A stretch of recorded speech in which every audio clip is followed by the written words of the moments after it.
of American-Pakistani relations. And you were concerned that American policy executed in Afghanistan and in Pakistan was putting an enormous strain on Pakistan, but also sort of threatening the core of this relationship. And now from reading your book, I get the impression, if I'm reading it right, that you feel that that has come to pass, that the damage is now quite substantial, maybe irreparable. Am I reading that right? Well, look, you know, I opposed this war on terror from day one, because it was as if the Bush administration had decided that they were fighting some conventional war. A war on terror is, you win the war when you win the people over to your side. It's essentially a war of winning the hearts and minds of people and isolating the terrorists. Now, this nightmare which unfolded in Afghanistan and Pakistan was clearly it was all for losing hearts and minds. So they were never going to win this war. It was so obvious to anyone who was watching. Now, the reason why from day one I opposed this was because I'm probably the only Pakistani who has traveled all over the tribal areas. I did it 20 years ago. I wrote a travel book called The Warrior Race. And then throughout the tribal agencies, I've been there. And in this book, I've written that this was the ultimate warrior race in the sense that every man is a warrior. Because my passion, apart from cricket, used to be shooting. And because they knew I would shoot, everywhere I went, I was challenged to shooting matches in the tribal area. And 14-year-old boys would be able to shoot, as well as anyone. So here was and I'm talking now specifically of the tribal areas of Pakistan.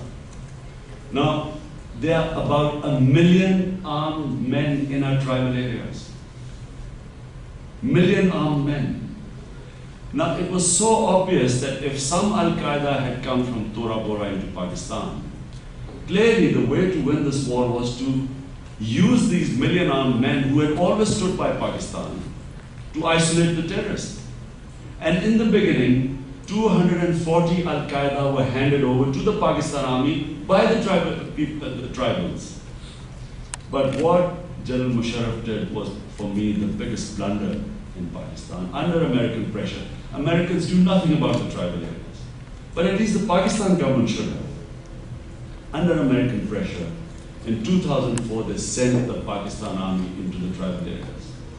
And what they did was, the most insane and immoral way of fighting a war on terror is they started bombing villages with artillery, with helicopter gunships, with F-16s. 2 years of this insane collateral damage created the Pakistan Taliban. We did not have any militant Taliban in Pakistan.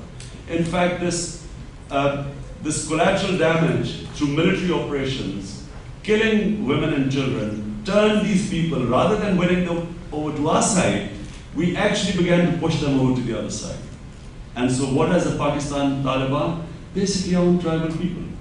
And behind this war was a web of deceit and lies. Every war is, truth is the first casualty. But in this particular war, trying to make your own people swallow that they were actually killing their own people, they kept each time insisting that they were foreign militants who were killing. And they were actually killing their own people. And this collateral damage is what created now what today is the Pakistani Taliban. Where there was no Taliban in Pakistan, militant Taliban, there are 30 militant Taliban groups operating in Pakistan. And we are not winning the war. The army is stuck. 140,000 Pakistani soldiers are stuck in the tribal area. And similarly, exactly the same thing happened on the other side of the border, the US. Rather than isolating Al-Qaeda, they ended up pushing Taliban towards Al-Qaeda. And then Taliban ceased to become Taliban because, as has always happened in Afghanistan, when a foreign invader comes, sooner or later the whole of the people of Afghanistan get together against any foreign invader. This is their history. So inevitably that was going to happen in Afghanistan.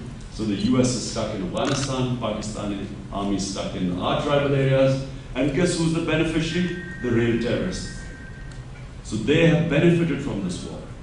So we are actually, rather than winning the war, we are actually helping the terrorists. So the solution does not lie in more military action or military operations. The solution lies in a political settlement, in winning the people of tribal areas to your side and isolating the terror. It's still the same solution.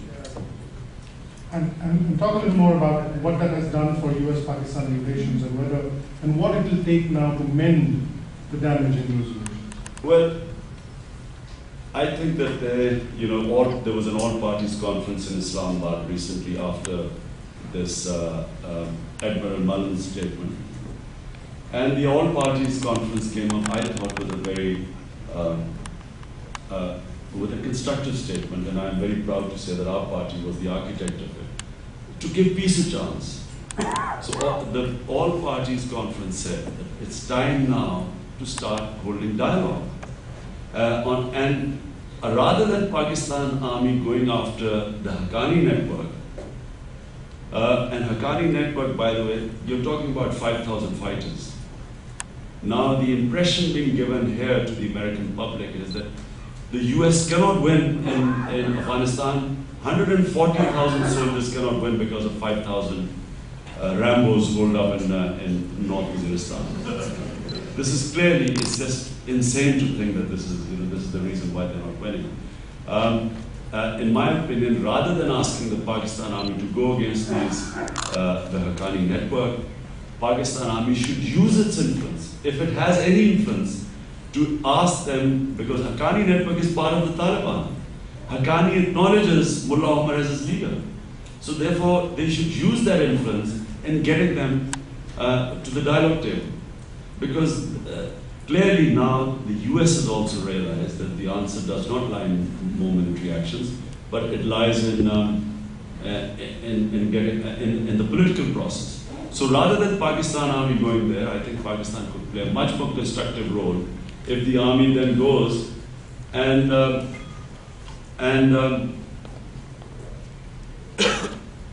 helps in this dialogue in a political setting. Was Mullen wrong, by the way? I again repeat, how can it that whether or not the Haqqani network is sort of single-handedly bringing the American sort of presence to a standstill, was Mullen right that the ISI is working with the Haqqani network in Afghanistan? Well, I mean, not being privy to what ISI gets up to, but all I can say is that knowing the Afghan mind, anyone who knows the Afghan mind knows that the Afghan groups have never been controlled by anyone. You know that when initially after 9/11, Pakistan sent the ISI General Mahmood, went to Mullah Omar to convince him to hand over Osama bin Laden to the Americans. But what was the answer? I mean, it's a fallacy to think that the Afghans have ever been controlled by anyone. Their history says that whenever a puppet government has been put in Afghanistan, they've never accepted it. Neither have they accepted foreign interference. And certainly to think that Haqqani network is being controlled by the ISI so that it is going to do such daring acts as attack the American embassy, I have my doubts about it. One more question for me, and then I know people are very anxious to get their questions in. From the north to the east, there's so much of the Pakistani military's self-justification, and this is also true of many Pakistani political parties, is predicated on the idea that Pakistan has this historical rivalry with India, enmity with India, and that India represents an existential threat to Pakistan, and that's why the military needs to continue to consume 60% of the budget. That's why there needs to be that many soldiers and that much money spent on arms. Do you, as a potential leader of Pakistan, do you think that India represents an existential threat to Pakistan? No. The answer is no, I don't think so. But I think in the military psyche, because of the 3 wars fought between Pakistan and India, it's just in their genes that there's the threat is from India.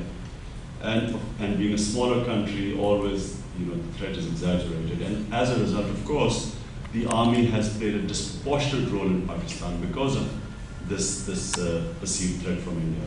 But I think that, you know, time has possibly come for Pakistan and India to have a completely new relationship. Because, you know,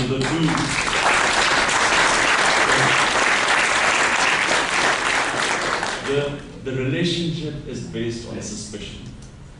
The relationship between the two countries is completely counterproductive for both the countries. India needs Pakistan, Pakistan needs India. India needs Pakistan because India is aspiring to be a global economic power. It is an energy deficit country, and Pakistan is on the way where the energy corridor is from. So in my opinion, this distrust has to go. Because no matter how much confidence building measures you have, unless and until we come to an understanding that our intelligence agencies will not interfere in each other, or will no longer play a part in any violence in each other's countries, I'm afraid no matter how far we go with confidence building measures, one act like Mumbai will be back to square one. And therefore, a new relationship has to develop between the two countries. And Kashmir clearly is a bone of contention, but other countries have such issues too, and I think it should be settled on the negotiating table. Rather than as this policy of Pakistan promoting militancy, it's become counterproductive for Pakistan. And I think the new relationship based on trust will benefit the subcontinent. Okay, so